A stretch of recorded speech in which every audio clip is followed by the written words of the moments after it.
Bueno, Sebas, nos vimos la película The Omen, La Profecía, de 1976 de Richard Donner para este episodio de Cine Me Llaman Podcast. Y te quería hacer una pregunta. Si te parece, es como, digamos, como una idea que quería como flotar.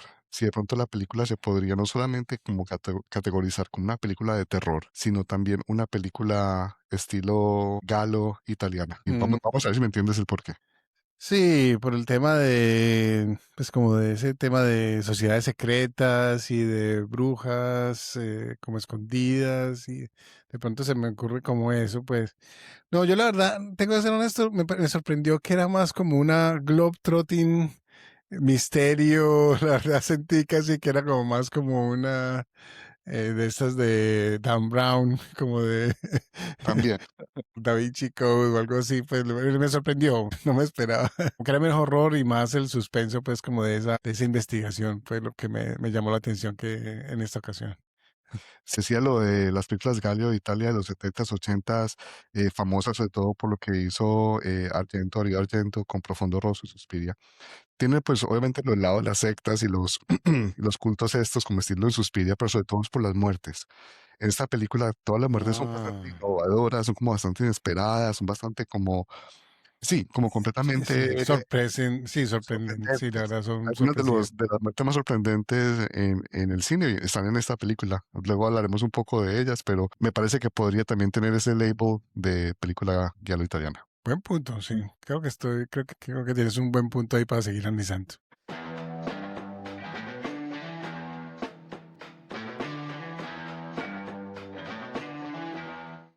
I'm your number one fan. There's nothing to worry about.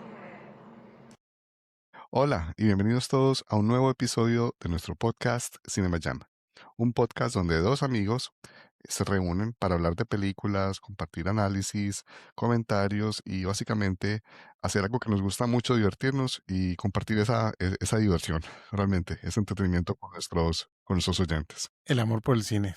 El amor por el cine, básicamente, y hablar de cine, que creo que es lo más importante de este podcast. Quiero aprovechar este momento para recordarles que Cinema Jam Podcast se encuentra disponible en las diferentes plataformas de... Voy a decir eso otra vez. Aprovecho para recordarles a todos que Cinema Jam Podcast se encuentra disponible en las diferentes plataformas de podcast y videos, como Spotify, Instagram, Facebook y YouTube.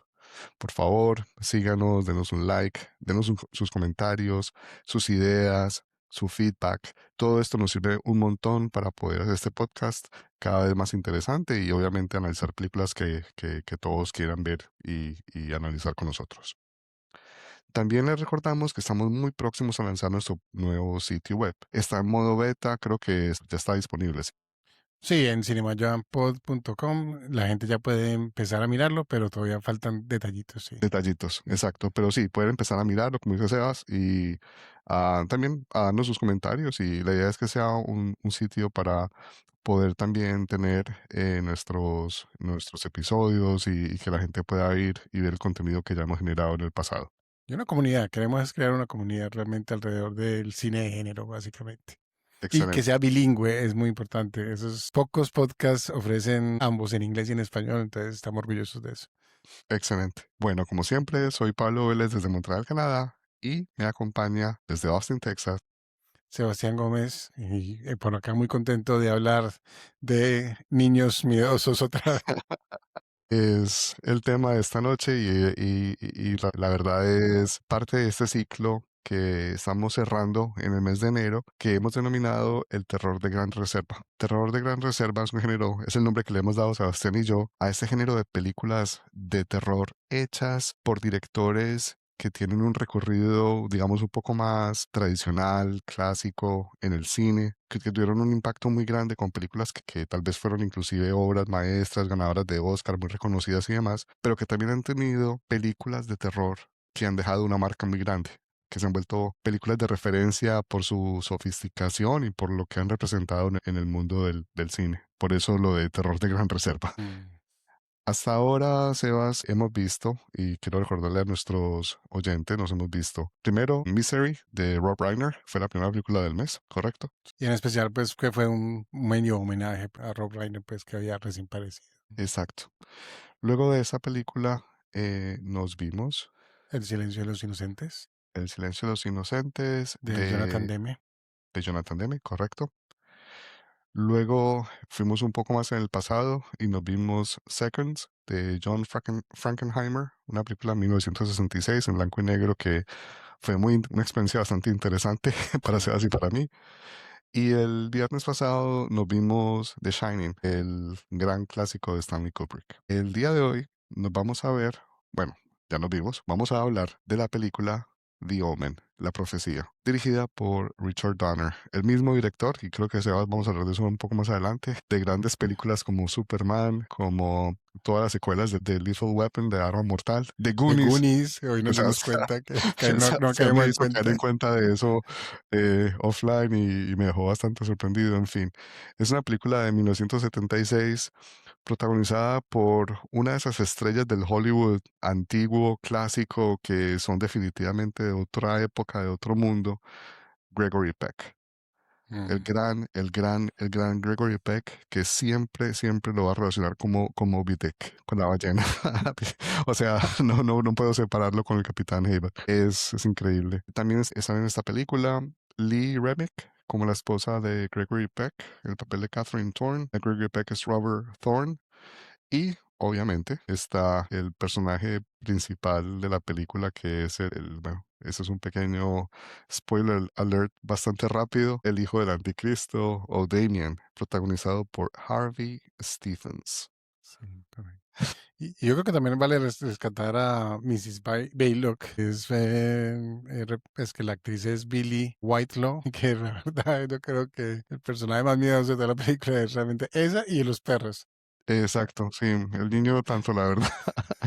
También me gustaría rescatar el personaje de David Warner, que se llama, Mm, creo que solamente sale con su apellido, es un fotógrafo de sí, apellido Jennings, que acompaña, creo que en la segunda parte de la película, principalmente a Gregory Peck en un viaje que hacen por Italia, buscando un poco como el origen de dónde viene, pero ya hablaremos más en detalle, pero ahí es cuando se empieza a desarrollar un poco lo que Sebastián decía en algún momento, pues offline, como el código de Da Vinci de los setentas, que es esta película.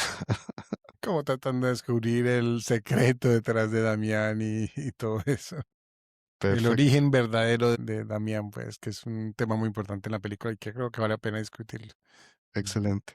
Sebas, ¿te parece si leo la sinopsis, miramos el trailer y empezamos? De una. Excelente. Bueno, en IMDb la sinopsis dice lo siguiente. El embajador americano en Inglaterra y su esposa puede que estén criando al anticristo. Muy cortica y muy directa, no hay duda al No, respecto. más directo no se puede ser. Veamos. Family of tremendous wealth, position, and power.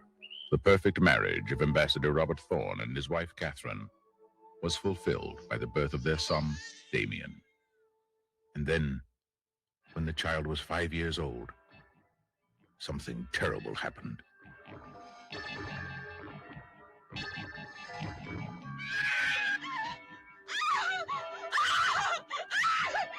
And then it happened again.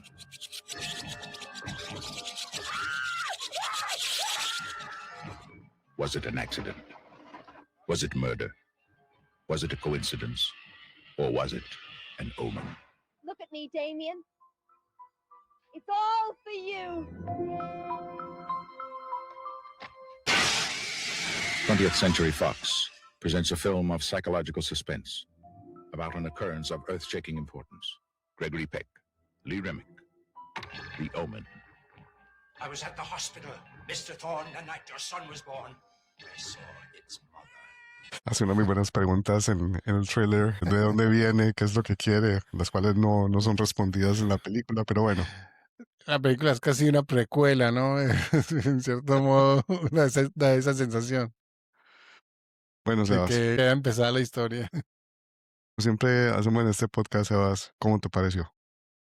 No, es tremenda la película, la experiencia de verse esta película por primera vez, de principio a fin, ¿cierto? Es como lo que hablábamos la semana pasada. Yo creo que me la había visto, estoy casi seguro que me la había visto, me había visto también entonces hay un remake del 2006 con Lee Schreiber y Julia Stiles. Y me acuerdo que ese me lo había visto, pues, pero la verdad, esta película particularmente tiene cosas que sorprendieron bastante porque no recordaba lo mucho que se demora en realmente pues como que empiece como ese suspenso a pasar.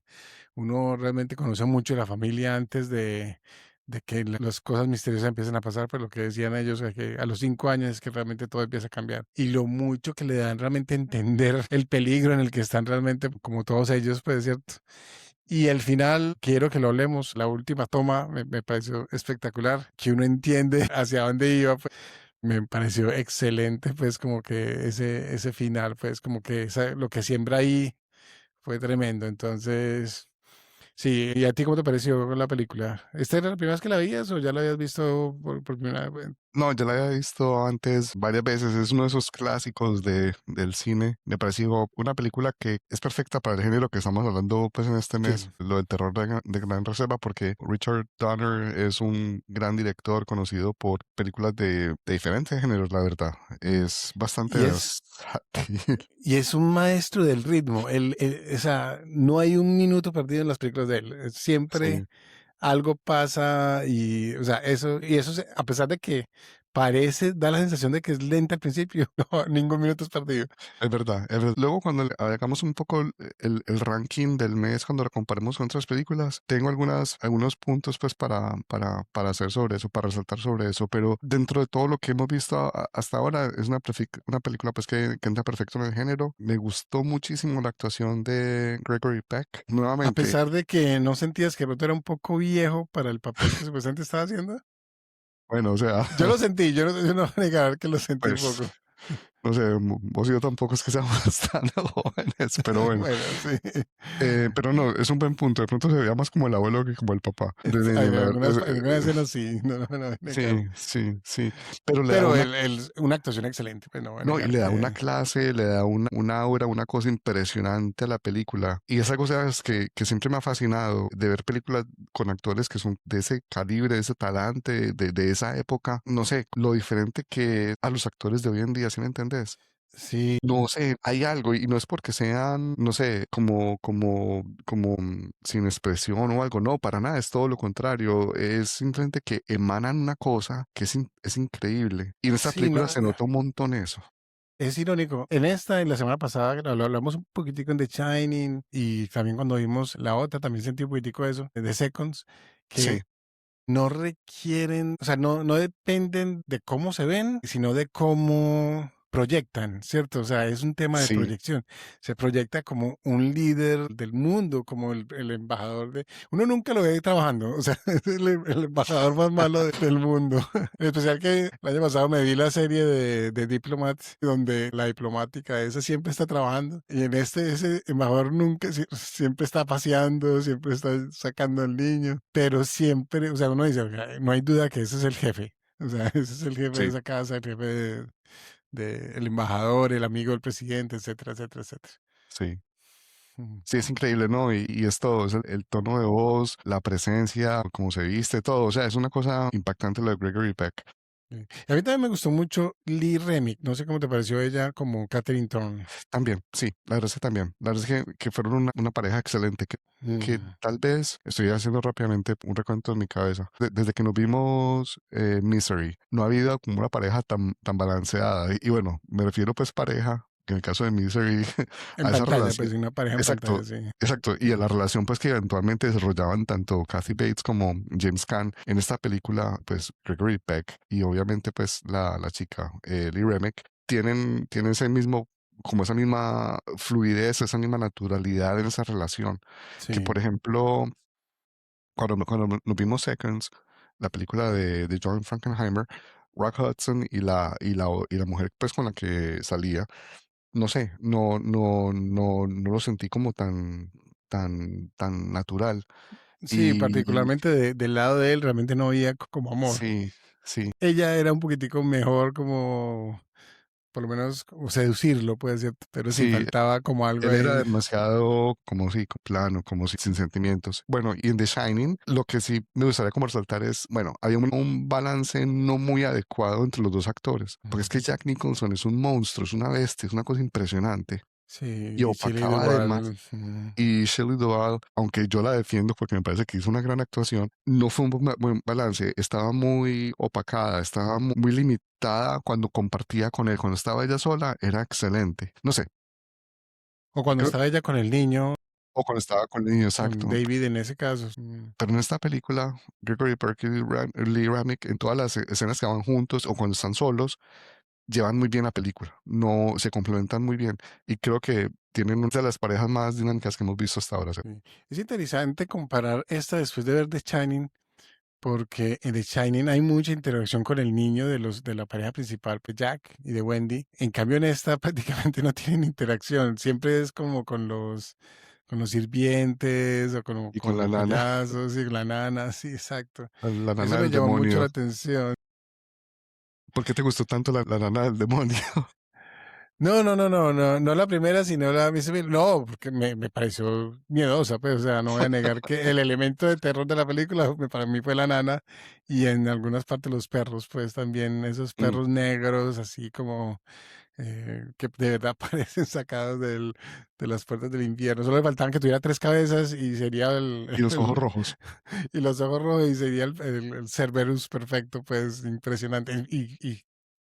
O sea, como una masa de músculos impresionante, no va a negar que esos perros, impresionante. No, ella de verdad me pareció miedosa porque muy dominante ante Gregory Peck, era capaz pues como de presentarse y de decir, "No, yo soy la nana, pues yo estoy a cargo". Me pareció pues que muy valiente porque es casi, pues para mí era prácticamente desconocida y medírsele a Lee Remick y a Gregory Peck me pareció pues admirable, pues cierto, y no es fácil lo que decíamos, o sea, hay actores tan, tan grandes que proyectan tanto que es muy difícil conseguir a alguien que logre ponerse a la misma altura de ellos, pues, y yo creo que ella lo logró. Sí, Y, y la pelea al final, pues no voy a negar que muy bien también. Me imagino que usaron dobles y toda la vaina, pero me tiene que haber pareció usado muy bien dobles hecho. porque yo creo que el gran Gregory Peck no se hubiera rebajado a una cosa así tan Ni física. ella tampoco, pues, porque ella, mejor dicho, básicamente como un mico. Es verdad, es Impresionante. verdad. Sí. Y la forma de gritar, como que ¡ay! También. Entonces fue como eso, pues, o sea, me pareció la verdad que fue como un buen elemento de muy down to earth, Ujú, y de horror clásico, pues como de esa persona que es te produce inconformidad y lo sentí pues que lograba presentar como ujú, ese terror, pues ese miedo primario que a veces uno a veces le tiene a una persona sin saberlo explicar bien completamente. sí. Sebas, ahora que estás hablando de terror y que estás hablando pues de Mrs. Bayworth como el personaje, Baylock, perdón, Mrs. Baylock como el personaje Mm. que más daba miedo en esta película. Esta película realmente no es una película de terror, no sé, No, me parece que The Shining y sobre todo muy de lejos Mystery son películas con un terror mucho más primario, mucho más más clásico, sí. sí, más clásico y más evidente. Esta es una película de suspenso psicológico. Y tal vez por eso decía antes, ahora offline, que podríamos agregarle como esa etiqueta, ese label de giallo, de película pues italiana de estas de los 60, que son básicamente, aquí estoy mirando un poco como la definición online, películas que contienen muchos elementos bueno, como de asesinos, con suspenso, con horror psicológico, también con elementos sobrenaturales, que obviamente pasan en esta película. Es una película que trata Sí. pues sobre el hijo sobre el anticristo, el hijo del demonio, y tiene todos esos elementos pues como el suspenso de no saber qué es lo que pasa, de si realmente se está imaginando esto o no la mamá, pues, de Damián, qué fue lo que pasó realmente en el hospital cuando aparentemente murió el hijo de Gary Peck. Hay una escena Mm. mucho más adelante en la película en la cual se revelan algunas cosas en un cementerio que creo que a Sebastián le recordó mucho el Código de Da Vinci. Entonces, eso digamos que hace que la película tenga más de esa de eso que hacía en ese momento, en los setentas, directores como Dario Argento, que realmente un terror más clásico, diría yo. Mm. Sí, y cosas, y es ese terror como de que sabe al, uno sabe que algo malo está pasando, pero no puede explicarlo, ¿cierto? Ujú. Entonces es como ese terror de... Y todas esas películas de Darío Argento, a pesar de que muchas veces hay una persona que ejecuta, no se explica sino hasta el final realmente cómo ocurren esas muertes, ¿cierto? O qué es lo que está llevando, por ejemplo, a las protagonistas a la locura, pues como en el caso de Suspiria o ese tipo de cosas. Y yo creo que es un buen ejemplo, pues como de ese elemento de guiarlo también aquí en este. Bien, se nota mucho, no voy a negar que también es como una respuesta a El Exorcista, ¿cierto? Como también como esos elementos de horror del catolicismo, incluso pues eso fue una pregunta de pronto que te pensé hacer en el call opening, de pues, ¿por qué Es hay un buen tanta punto. reacción? Siempre como que los catolicismos o el catolicismo es el que está más involucrado como siempre como en estos elementos de terror del demonio y eso, y nunca los cristianos, nunca los de otras religiones. Siempre me llamaba la atención eso, que siempre como que el scapegoat, como dicen en Estados Unidos, es la religión católica. No sé cómo te pareció a ti esa... Sí, es un buen punto, Sebas, y la verdad, ahora que lo pienso y viendo que obviamente El Exorcista salió 4 o 5 años antes que esta película, en el Sí, 72, 73. sí, correcto. Hay una cosa que también es como el contexto cultural. Estamos hablando de mediados de los 70. Y estamos, bueno, hablando pues obviamente de películas que son hechas en Estados Unidos. Entonces hay que mirar dónde estaba Estados Unidos, su cultura en esa época. Ya habían terminado los 60. La época del verano del amor, el Summer of Love del 68 y demás, ya había terminado. Ya venía pues como toda la crisis de Vietnam, esa parte más oscura de ese momento en el cual cayó el país pues a principios de los 70.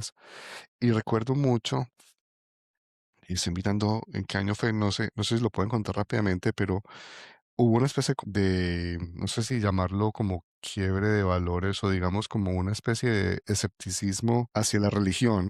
En el en 1975, 76 empezó a ocurrir un movimiento en Estados Unidos alrededor de el egoísmo, creo que fue, de Mm, pronto a eso te refieres, no, que contra todas las instituciones y que solamente yo debo cuidar de mí mismo y yo debo ser el dueño de mis acciones y que fue casi un culto básicamente contra todo lo que fuera de la influencia externa, pues prácticamente incluso pues a veces hasta casi hasta contra los gobiernos.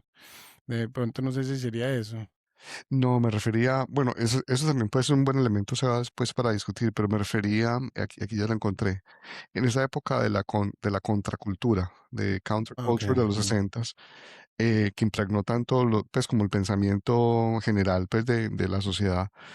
En la revista Time, la verdad es que, pues, que Time siempre saca como una portada famosa cada año, que es la portada clásica de cada año que representa pues como ese año. En el 66 o 67 sacó una portada que decía, ¿está muerto Dios?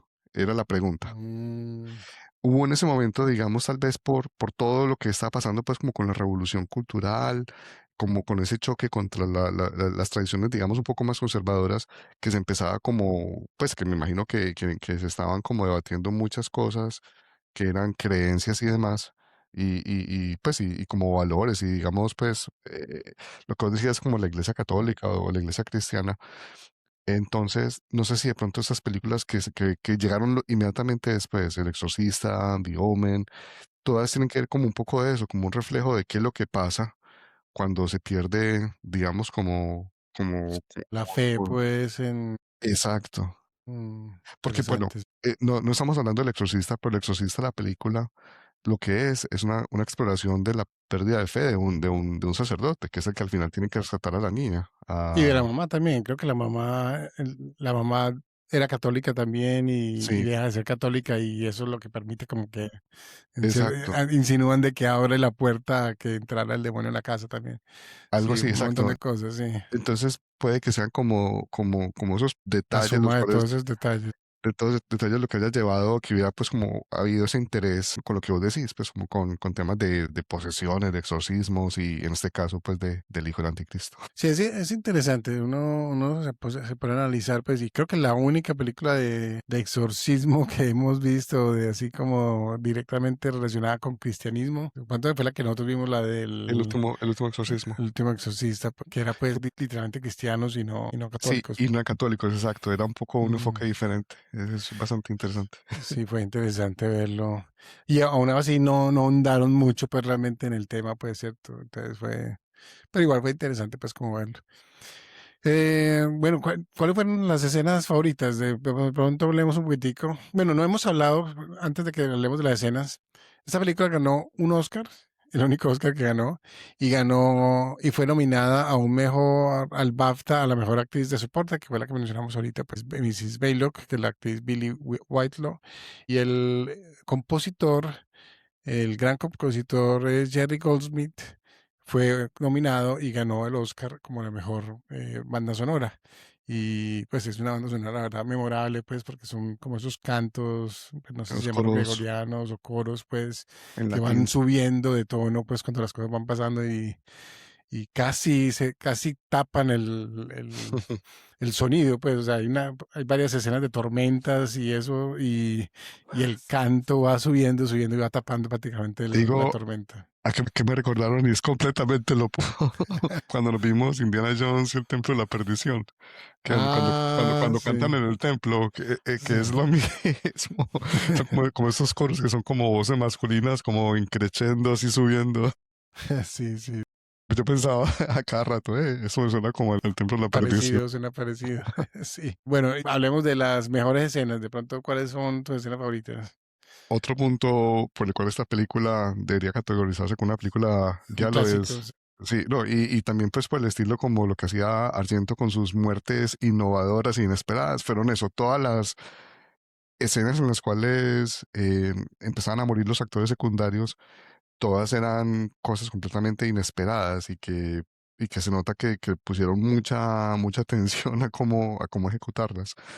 No Sí, mencionamos un poco, y Sebas. son largas, son como casi 5 minutos de tensión que sabe que algo va a pasar porque la música cambió, pero uno no sabe en qué momento va a ser el momento de acción, digamos así, Sí, de terror. Ujú. y nos faltó de pronto, y pedimos disculpas a nuestros oyentes, si nos lanzamos de una al análisis. No hicimos como un resumen rápido que hacemos de la película Sebas, porque Es que el resumen lo leíste, o sea, es un embajador de Inglaterra, tienen un niño, 5 años, sabemos que el niño no es el hijo de ellos, de pronto podemos decir esa parte. sí, Eso no lo mencionamos al principio. El hijo no es, o sea, el hijo de ellos supuestamente murió y le ofrecen al embajador, que era embajador de Italia en ese momento, le ofrecen cambiarlo pues le ofrecen a otro sí, hijo, pues otro puesto, niño que claro, sí, nació en el mismo día, y nació el 6 de enero no, de, 6 de perdón, el junio, 6 de 6-6. junio a las 6 de la mañana, sí, exacto, Ahí 666. está. Ah, Entonces, Gregory Peck o Robert Thorne es el único que sabe que ese niño fue cambiado.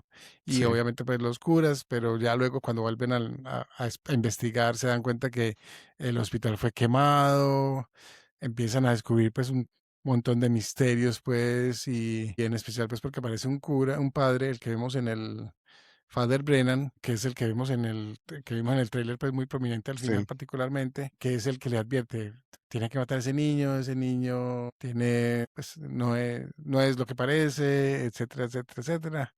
Y incluso pues dan a entender que él es un niño de la bestia, pues, ¿cierto? Porque cuando abren la tumba de la supuestamente mamá de verdad de él, ven un cuerpo de un perro. Entonces es como...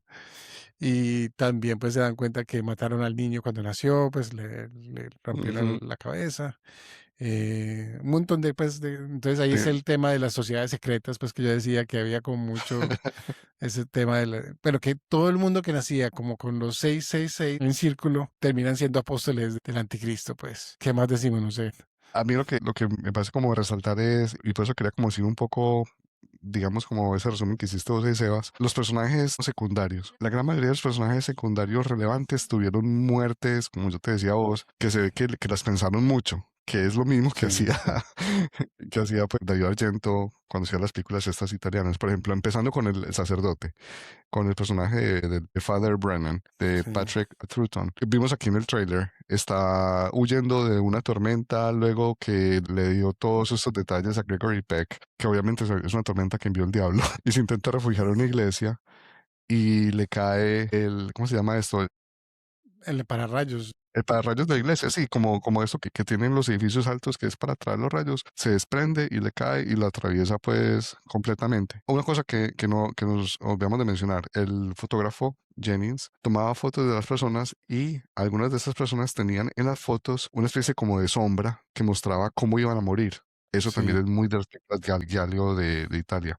Sí, que están como sembrando siempre la... Como sembrando la forma de qué es lo que va a pasar, y ese es el aspecto como un poco más sobrenatural. Entonces, la ¿Sabes qué muerte más... me...? Sí, dale. No, es que para mí el mejor momento de la película es precisamente cuando Jennings, el fotógrafo, muere en Italia, que es, y salen documentales, Sebas.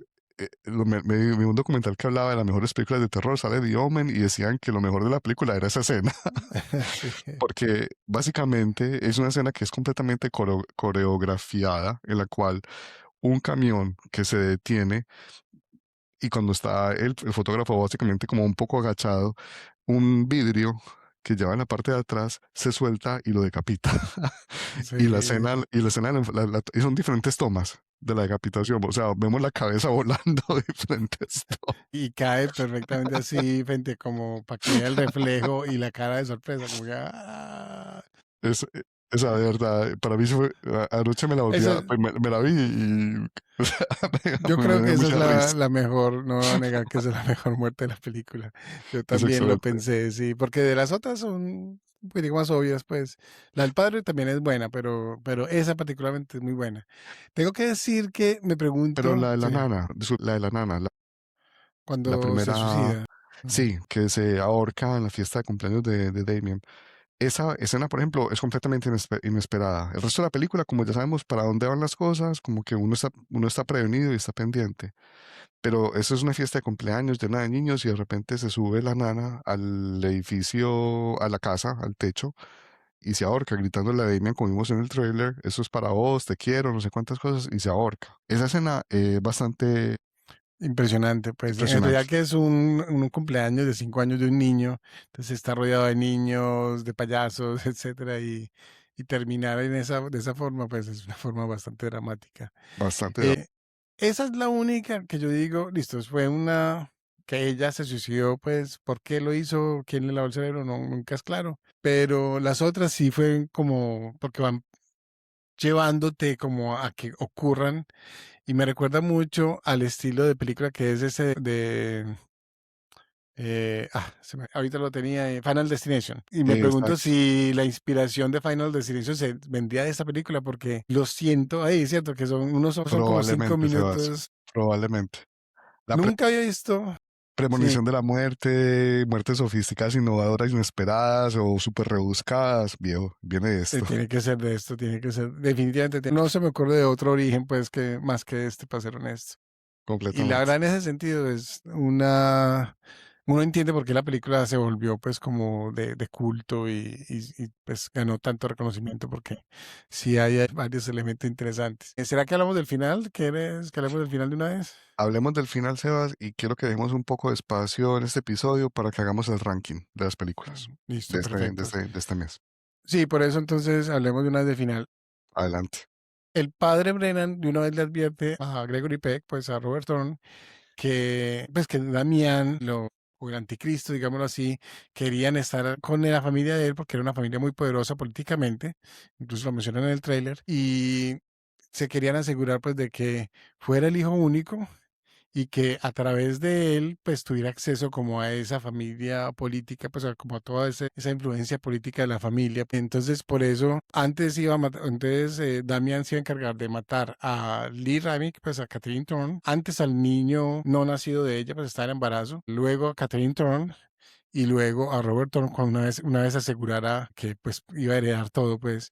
Pero la sorpresa más grande de la película es que como él era tan amigo del presidente de los Estados Unidos, termina como, pues dan a entender que termina adoptado por el Adoptado por el presidente y la presidente. primera dama de los Estados Unidos.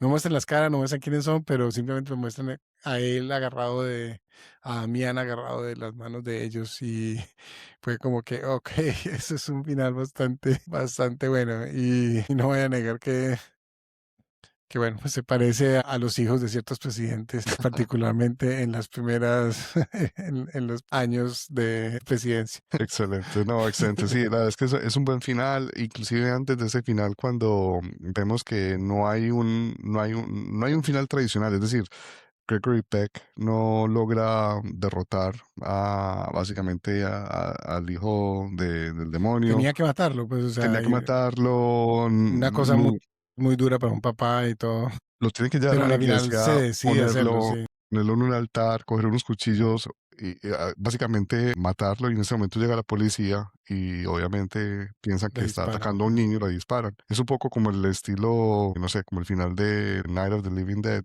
de La Noche de los Muertos Vivientes, que igual el que pensamos que iba a sobrevivir, el que logra ser el héroe, al final lo matan porque lo confunden, porque piensan que es uno de los malos. Lo mismo que pasa en esta película. Entonces, es un buen final. No es un final, no es Pues es un final triste y deprimente. Y lo que por eso decía yo es como parece que fuera la precuela a algo más que va a pasar. Por desgracia creo que las secuelas no son muy buenas, pero bueno. Sí, aparentemente es un desastre, no, no me las veré y Yo no nunca me las... las he visto, pues solo me vi no sé, la verdad ni sé por qué terminé viendo el remake del 2006.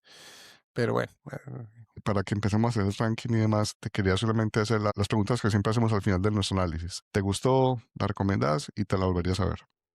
yo creo que sí. La verdad, en los tres sí, porque, o sea, es un precedente a un montón de películas y yo creo que vale la pena verlo. O sea, creo que vale la pena que la gente estudie la cantidad de ideas interesantes que trajo al cine de Hollywood. No voy a negar, pues, que creo que el comentario de Pablo fue muy interesante de que muchas de estas ideas ya venían de pronto de ese cine de horror italiano llamado Giallo. Entonces, que el hecho de que hayan traído eso al cine de Hollywood me parece que fue muy valioso, pues, y la verdad la dirección de Richard Donner me pareció excelente. Entonces sí, lo recomendaría, me la volveré a ver probablemente otra vez y sí, me gustó bastante. Excelente. Igual, las tres preguntas, las respuestas son las mismas, de mi lado.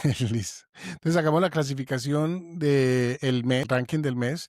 Este mes, para recordarle a los oyentes, nos vimos Misery de Ujú. Rob Reiner, nos vimos The Silence of the Lambs de Jonathan Demme, nos vimos Seconds de De John John Frankenheimer. Frankenheimer, nos vimos The Shining de Stanley Kubrick y esta es de Omen de Richard Donner.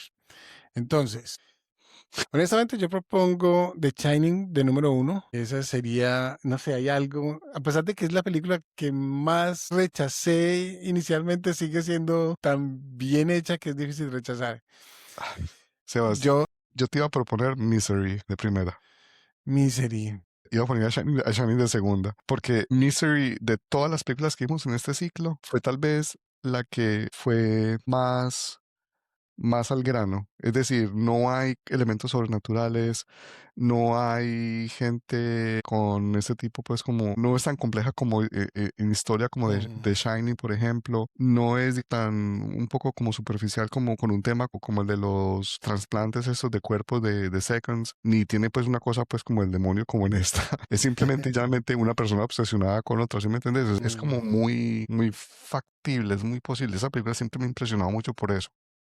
Sí, no sé, la verdad, esta fue la primera vez que me la veía, entonces ahí sí, no sé, porque incluso yo pondría a The Silence of the Lambs de segundo y Misery de tercero, entonces, pero Misery y The Silence of the Lambs me parece que son tan buenas las dos, Sí, es que porque las actuaciones de los dos principales, pues pues, Anthony Hopkins y Kathy Bates, son tan impresionantes que bueno, es difícil, no de te lo voy a que negar podemos estar que... de acuerdo, creo que son las dos últimas. Creo que son Seconds y esta. Sí, sí, es muy buena, pero... Y Seconds también es muy buena, pero sí, yo creo que De- también son como de otra época, pues no sé, es como... sí, tal mm, vez pensás que podríamos poner a Seconds como la última y cuarta The Omen. Sí, yo creo que mejor, sí. Sí, Yo también creo que sí. sí. Sí. Sí, si ponemos The Shining de tercera, Silence of the Lambs de primera y Misery de segunda. Estás moviendo de Shining del primer puesto. Estoy pensando en moverla al tercer puesto.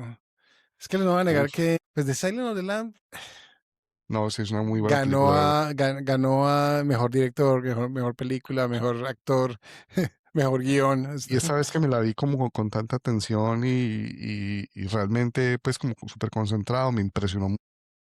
Y la influencia, no te voy a negar que lo que mencionabas vos de que todas esas películas de Dale, procedimentales de los me 90 convenciste. después, The Silence sí, of the Lambs, es la primera. sí. Y estoy de acuerdo con Misery. Es que Misery también es fenomenal. Y es el mismo tema de la cabina aislada, pues obviamente en una dimensión mucho más grande. Y el terror que ocurre, ese aislamiento en una cabina, pero es la actuación de Kathy Bates y de James Caan es tan buena que no va a negar que pues, es que The Shining hay que, es como un buen vino, hay que saborearlo, ¿cierto? Hay que, no necesariamente es una película que en la primera vista a la gente le va a gustar. Por lo que mencionábamos, ¿cierto? Stanley Kubrick metió demasiados elementos Sí, y sorpresas y cosas que no hacían como sentido, pero que no importa, pero que es como para distorsionar la mentalidad y dar a entender que Jack estaba en su propia mente. Entonces, es una película difícil de recomendar. Yo creo que a pesar de que todo el mundo sabe que es una obra maestra, es difícil de recomendar. no, estoy de acuerdo con vos. Yo creo que el orden con el cual tener mi voto 100% Seba sería primero The Silence of the Lambs, Misery de segundo, The Shining tercero, Omen de cuarto y Seconds de quinto. Listo, entonces lo voy a anotar así para que Ya quede lo, entonces. ya lo anoté, entrelo. Ah, ok, listo, perfecto, excelente. Ya creé una carta Listo, perfecto. en los rankings. Entonces, bueno, así quedó. Muchas Así quedó. gracias. Vamos a quedarlo completamente. Una Igual pe- vamos a poner un poll en YouTube y en Facebook, a ver, para que la gente opine también. Queremos que la gente también nos dé su opinión de cuáles creen que son la mejor reserva. Exacto, pero muy sinceramente para las personas que escuchan este podcast, estas 5 películas son extraordinarias, son todas muy Extraordinario, buenas. sí. Como decía Sebas, con su analogía con el vino, son todos vinos diferentes, de diferentes cosechas, con diferentes aromas, diferentes texturas y demás. Son muy difíciles compararlos. Creo que este ha sido el ranking más difícil que nos ha tocado, Sebas, a mí, porque lo estuvimos pensando mucho cada uno por su lado, pero Y la no lo verdad, quisimos hacer hasta el final, y no lo quisimos hacer hasta el conscientemente. final, exacto. Pero no, Mm, todas son buenas, todas son excelentes, altamente recomendadas por nosotros. Ojalá tengamos la oportunidad de hacer otro género, otro ranking en un mes con películas tan buenas como hicimos ahora en enero. sí. Bueno, hablando del próximo mes, el próximo mes vamos a hacer un especial sobre folk horror alrededor del mundo. Entonces creo que vamos a ver unas películas bastante interesantes también supuestamente que pueden ser una buena exploración. Pues vamos a ver Star Acre, La Llorona, una película guatemalteca. Parece ser que está bien recomendada. Yo tengo curiosidad, entonces por eso la puse. The Witch de Roger Eggers y The Wailing, la película surcoreana. Sí, Entonces va a ser bastante interesante explorar esas en febrero. Bueno, sí, recordamos a todos los oyentes, por favor, apóyennos de la forma que puedan. Pueden de pronto mandarnos sugerencias, hacer reviews. Como Pablo mencionó, estamos en varias plataformas de podcast y en varias plataformas de redes sociales. No solamente estamos en Spotify, sino que también estamos en Apple Podcasts, en Pocket Casts, y en Spotify, obviamente, y en YouTube, donde nos pueden ver en video. Y también, pues, en Instagram y en Facebook. Bueno, Pablo, ¿tienes una cosita para recomendarnos? estamos hablando de películas del género de Giallo y de todo lo que hizo Dario Argento. La verdad serían tantas para recomendar de las que hizo él, pero mi recomendación es el remake de Suspiria. Sí, el que está en Amazon Prime. Eso es Sí, bastante. del 2018 El de director Luca es. Guadagnino. Sí, ese es un muy buen director. La verdad, muy, pero muy sinceramente, esta película me gustó mucho, me gustó porque, bueno, quienes nos hemos visto ya la Suspiria original de Argento, sabemos de qué va la película. Mm, Em, pero me encantó como, digamos, como la revitalización de ese concepto de los colores, que es tan fundamental mm, en Argento, traída como un contexto más moderno Me encantaron las actuaciones. Tilda Swinton es una actriz que me Sí. impresiona un montón. Y bueno, altamente recomendada, la tienen que ver. Y como dice Sebastián, está en Prime. Sí, y algunas de las actrices que salen es Chloe Grace Moretz, Dakota Y Johnson, Dakota Mia Johnson, que Goth. hace un gran Mia papel. Goth, Y Mia tampoco Goth. creo que salga ahí. Mia Goth. Y Mia Goth Jessica sale ahí. Harper también sale ahí. O sea, son todas excelentes. O sea, son No. muy buenas actrices las que salen en esa Es una película. muy buena película, la verdad. Hace tiempo que no Y me la veo, pero creo que me tengo ganas de volver a ver. bastante gore, la verdad. ¿Vos qué recomendás, Sebas? Bueno, la verdad, tengo varias recomendaciones para hacer, pero esta semana voy a hacer un mini jam. Hoy me vi la última película de Sam Raimi, que es Send Help. No voy a, o sea, sí la voy a recomendar, pero no, pero voy a recomendar el mini jam. Pero no, realmente quiero hacer la recomendación de la semana. Es relacionada con el versus que hicimos en el miércoles de los Club Horror Movies. Me terminé de ver de Triangle, creo que está en Tubi, y la verdad me sorprendió bastante porque es como una forma distinta de ver ese tema del loop y realmente como Sí. el riesgo que ocurre alrededor de esos time loops, de que no es tan bonito como lo pintan, pues No es para nada bonito, no hay nada que se aprende, no hay redención de absolutamente nada. Es sí, literalmente quedarse atascado en el purgatorio. sí, exactamente. Y la forma en la que ellos lo manejan es súper interesante porque no es un reseteo, simplemente es una acumulación. Entonces, Es un porque castigo. si tú sobreviviste, sigues vivo y simplemente llega una nueva versión de ti. Pues que apenas es un spoiler como a mitad de la película, pero básicamente van llegando nuevas versiones de ti en el futuro, y si tú no las eliminas, es una sobrepoblación, no sé cómo explicarlo. Es Es una muy buena bastante película, interesante. muy Sí, interesante. incluso en YouTube, de pronto creo que voy a poner el link, hay un cortometraje también relacionado con ese tema, como que alguien inventa una máquina del tiempo y que se regresa como un minuto en el pasado. Y entonces se basa en el concepto de que cada vez que tú te reseteas, estás matando tu cuerpo en ese universo y simplemente estás creando un nuevo universo en el que pasaste tu subconsciente. Entonces empiezan a mostrar como que todos los cuerpos que has matado porque empezaste a resetearlo y me pareció bastante divertido. Y es un corto de como es 5 minutos, excelente. Entonces hay Excelente. muchos conceptos ese del time loop que la verdad hay mucho para explorar. O sea, creo que eso es como el mensaje, que ojalá podamos seguir viendo nuevas ideas Excelente. alrededor de esto. Excelente. Entonces, bueno, muchísimas gracias a todos. Keep jamming about movies. Listo, hasta la próxima. Gracias. Yes.